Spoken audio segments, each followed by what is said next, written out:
Good morning, good morning, good morning. I know that nobody who watches this channel is more happy than the specific group in the Detroit Lions who watch this channel. That was a big time win.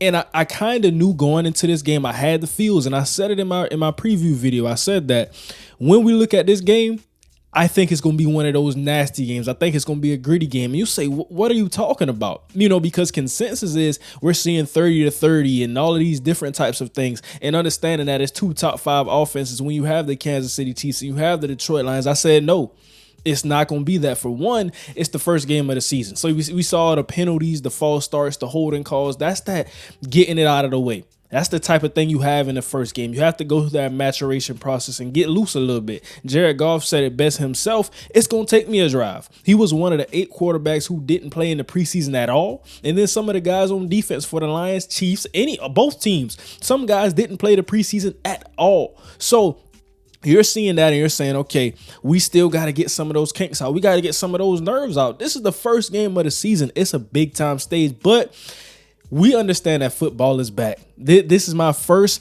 NFL recap video that I've had of the season. I've done some preseason games, but this is the real.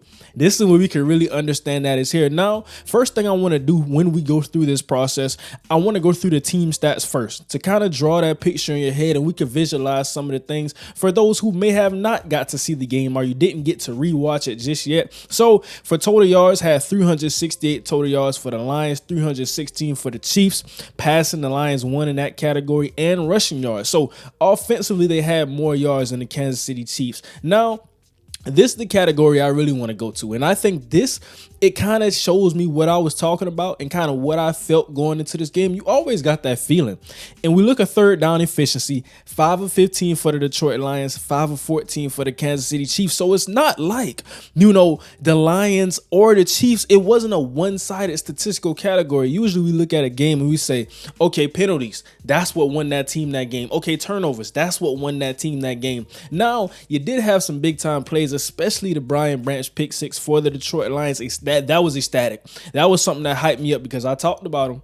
I talked about well before he was a Detroit Lion. I said, this is a guy that I want to see go top 20. And you may think a nickel corner, why would you ever do that? That was something that I was really pushing hard for. I was pushing for that because you see him and he's a player. And I think Kyle Hamilton, I think Isaiah Simmons, some of those guys, when it's not a traditional quote unquote box safety, it's not a traditional too high safety, it's not a traditional cornerback, but it's one of those guys who can be versatile. And we saw him and CJ Gardner-Johnson, 2 of the most versatile defensive backs in the game. They both shined in the game. Now, let's look at some of the player stats though. Talking about this as well, Jared Goff had an exceptional game. And we're going to talk about Patrick Mahomes' game as well. Now, had an interception, but that was the Brian Branch pick 6. That was not fully on him. Kadarius Toney, we're going to get to Kadarius Toney. But, you look at it and I think it was more so timely plays. You look at some of the guys in the receiving corps for the Detroit Lions. Josh Reynolds stepping up, having a big-time game. I told everybody, don't worry.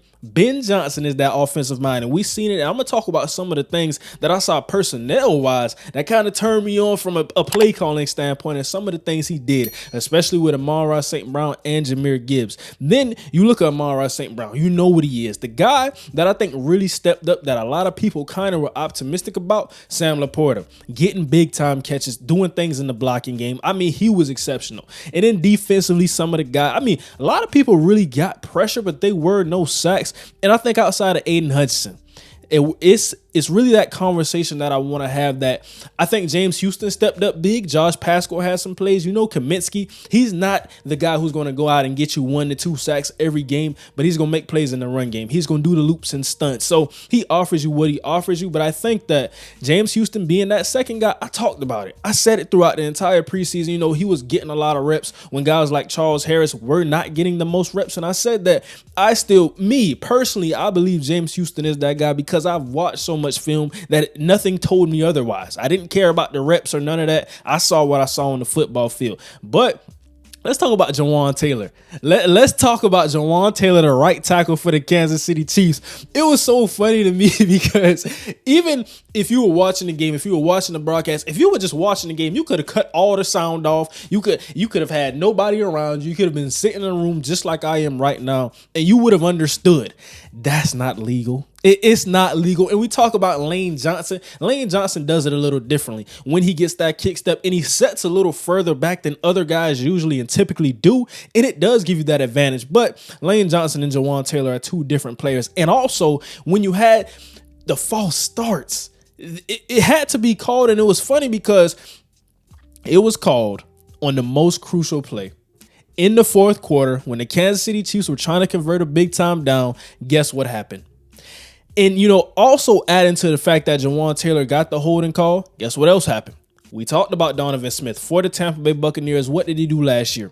He held and he held and he held, and Tom Brady, he couldn't take it no more. I remember the game against the Dallas Cowboys. Micah Parsons had 2 sacks. I believe that was week 1 last year. Micah Parsons just dominated Donovan Smith. Donovan Smith had the holding calls, and then when the game was close, Charles Harris beat him with the inside move, and he's holding him. We see that. And those guys, they were holding Aiden Hudson too. But, the Kansas City Chiefs, I think that I like what I saw out of Pacheco. I like some things I saw out of Clyde Edwards-Helaire. Let's really talk about it. Noah Gray was I think that when we saw that Travis Kelce wasn't playing, a lot of people were in shock. Who's going to be the guy to step up? Now, there wasn't a quote-unquote number 1 who stepped up for the Kansas City Chiefs, but I think Noah Gray, he's going to be really good, especially in that tight end 2 role when you get Travis Kelce coming back. So they have that working with the 12 personnel.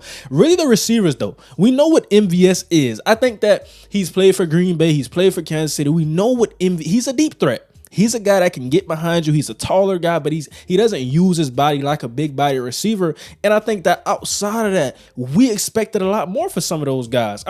Justin Watson, he made big time plays in the playoffs last year. He kind of has that pedigree, should we say. And then you look at Sky Moore. I think Rashee Rice, he had a touchdown catch in this game. I think he had a pretty solid game, but I look at Kadarius Toney. Sky Moore, I'm not going to say Sky Moore had a bad game. I like a lot of what I saw out of Sky Moore. I do want to give him his credit. He's really versatile when we talk about a guy that comes out of the slot. But Kadarius Toney, though, and it hurts to say because I'm a Kadarius Toney fan. The University of Florida. You watch his highlight tape, cut on this highlight tape, you watch 2 minutes and you say, I want to draft this guy first round. But it hasn't clicked. And even with the big time drop in the fourth quarter, you wonder what's really going on, because I think the biggest thing with him, with the New York Giants and kind of why he got traded for, you say a bag of chips. And I think it's been the health. Now, he was healthy last night. He was dealing with some injuries during the preseason, but last night we could say he was fairly healthy. We saw him on the football field. He was running his routes, but the drops, though, and it looks like a confident thing to me, because that last catch that I'm referring to in the fourth quarter, that catch has to come in. So I understand the talent. I understand everything that it's worth. And you got to be happy if you're the Kansas City Chiefs for Patrick Mahomes. Defensively, I like those corners. With Trent McDuffie, Justin Reed was flying around. You had Warren. All of the guys that you have on the back end for the Kansas City Chiefs, they were exceptional. L'Jarius Sneed, I look at the secondary and I look at the linebackers. Nick Bolton, Willie Gay, I talked about them, but I think on the defensive line, these are some of the things which I was talking about in my preview.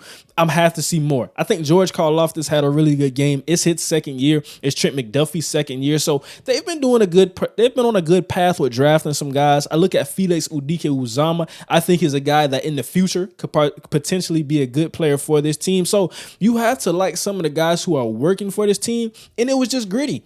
I think the biggest thing for me when I talk about grit and I talk about statistics and everything, it came down to Dan Campbell, because we talk about this is a team. It was 0-0. It was the first quarter. You know exactly what I'm about to refer to.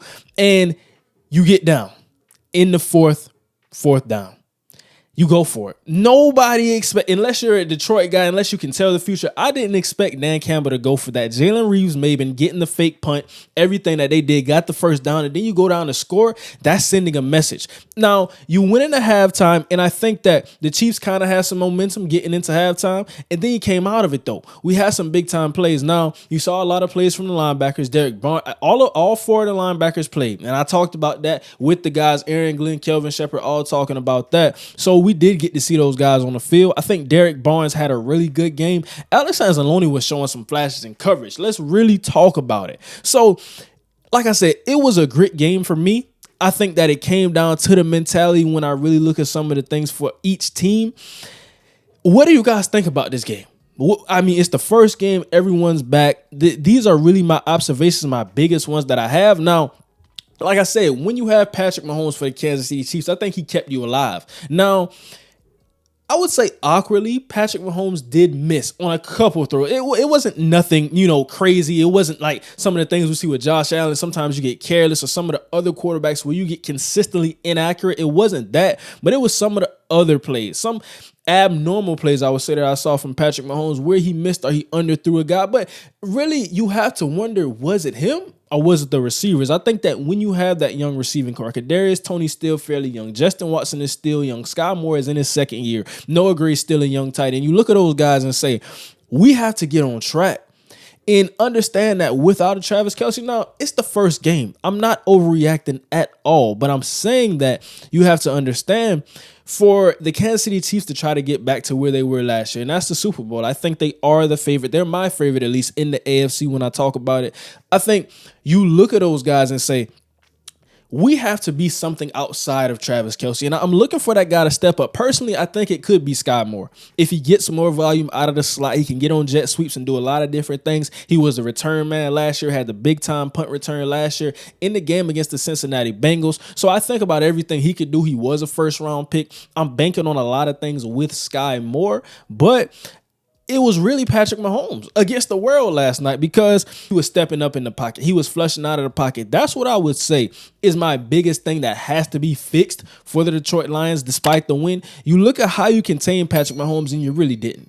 He was flushing out of the pocket. He was running everywhere. Big time scrambles, throwing on the run. And you got to say, to a certain extent, that's Patrick Mahomes. But when you rush for it and you play the zone coverage behind it, or even if you play man coverage behind it, sometimes it leaves deficiencies in that defense for a guy like him to scramble out of the pocket. So that was really a lot of what was happening. He kept drives alive. He kept plays alive. But still, with that being said, I talked about the Kansas City Chiefs being elite in scramble drill.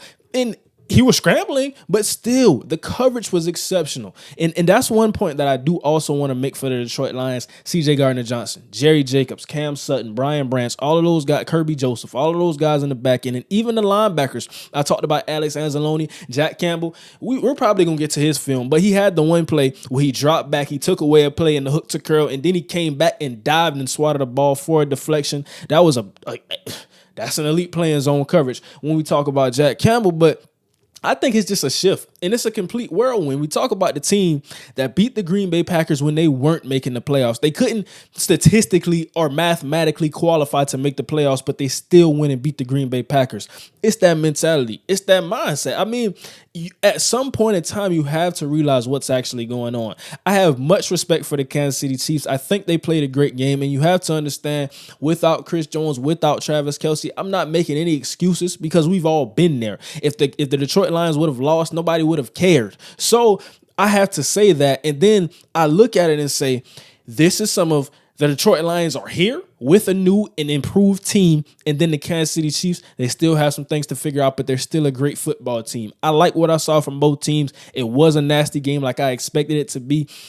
This is a week one. The first one, though. The first one, though. First recap that we have talking about football, a lot of things that I saw last night. It was an exceptional game. And I've said that a couple times in this video, but I have to harp on it and emphasize football is back. I love what I've saw so far out of college football, but it's nothing like the NFL. And when I say it's nothing like the NFL, I mean, you look at the crowds. You look at all of these elite players who we come to know and come to love. It's just different. You see a Jared Goff. You see a Patrick Mahomes. You see a Kadarius Toney. Like I said, I saw him out of Florida. Didn't have a great game last night. But still, that's a guy who I'm looking at. I'm saying, he's just one of those guys you watch grow up. I mean, Clyde Edwards-Helaire, he's not the starting running back anymore, but you saw him out of LSU. We love Isaiah Pacheco's story. I mean, it's so many different things. This is why I love the NFL. But let me know down below in your comments, what do you have and what are your recaps and takeaways from the first game in the NFL? The Detroit Lions beat the Kansas City Chiefs, and they did it with grit. Thank you for watching. As always, don't forget to like, comment, and subscribe. That's going to do it for today's recap. And now, we out.